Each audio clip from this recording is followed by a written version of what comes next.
שלום, שמי אביב, ואני מנהל את חברת ארגון ישראל. היום אני אסביר לכם על מוצר חדש שלנו שנקרא VR 2.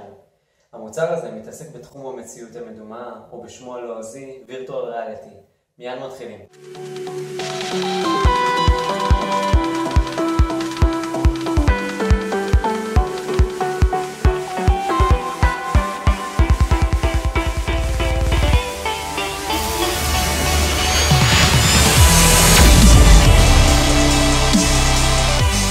אז מהי טכנולוגיית המציאות המדומה? פשוטו כמשמעותו, זו מציאות אחרת, מציאות שונה. הטכנולוגיה הזאת בעצם מאפשרת לנו להיחשף למקומות שונים ומשונים בסביבת 360. מה זה אומר? פשוט מאוד, אנחנו שמים את המשקפת, מסתכלים ימינה, שמאלה, למעלה ולמטה, ואנחנו נמצאים בעולם אחר לגמרי. איך זה עובד? פשוט מאוד, אנחנו לוקחים את הפלאפון האישי שלנו, נכנסים לחנות אפליקציות, רושמים את האותיות V ו-R, שזה קיצור של Virtual Reality, ואנחנו נחשפים לכמויות מטורפות של אפליקציות, שרובם חינמיות. אנחנו מורידים את האפליקציה לפלאפון האישי שלנו, מכניסים אותה לתוך המשקפת, ופשוט מאוד נהנים מנפלאות הטכנולוגיה. מה שמיוחד במשקפת הזאת, והוא מבדיל אותה משאר המשקפות שקיימות היום בשוק, זה בעצם האוזניות שלה. האוזניות שלנו הן אוזניות עם ניתוק סביבתי, דבר שמאפשר לנו להתנתק מכל הסביבה שבה אנחנו נמצאים בזמן אמת, ובעצם להגביר את חוויית המציאות המדומה שאנחנו בתוך המשקפת. בנוסף, לכל החוויה המדהימה הזאת, יחד עם האוזניות והצפייה והחוויה ב-360, מצטרף הבקר ג'ויסטיק הקטן הזה. הבקר הזה בעצם מאפשר לנו להתערב בתוך העולם שבו אנחנו נמצאים. כלומר, לקפוץ, לרוץ, לשחק, וכל זה דרך הג'ויסטיק בטכנולוגיית בלוטוס ישירות לסמארטפון שלכם.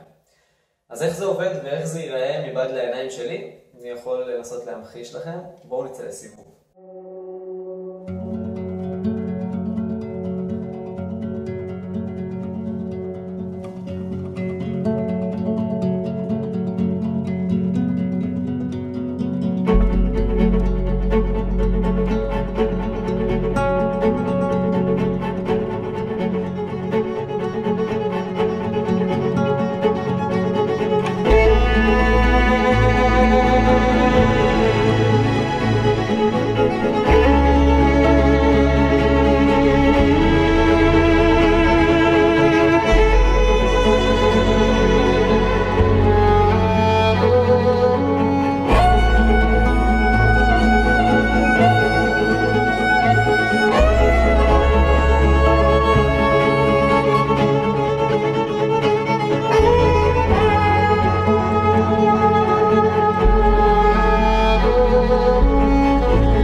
בכל המשקפת הזאת.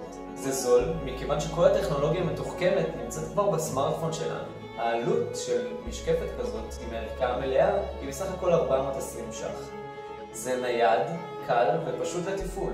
ניתן לטייל בכל מקום שחלמתם עליו מסביב לעולם, לעלות על רכבות ערים מדהימות, לשחק בתוך מגוון ענקי של אולמות. רוב האפליקציות למשקפת הזאת פשוט חינמיות. והחסרונות? שאנחנו לא באמת בתאילנד. בזמן שאני הולך לשגר את עצמי במקום אחר בעולם, זה הזמן שלכם לבוא ולהתנסות במשקפת המדהימה הזאת וליהנות מנפלאות הטכנולוגיה. אני הייתי אביב, תודה שצפיתם בסרטון, נתראה.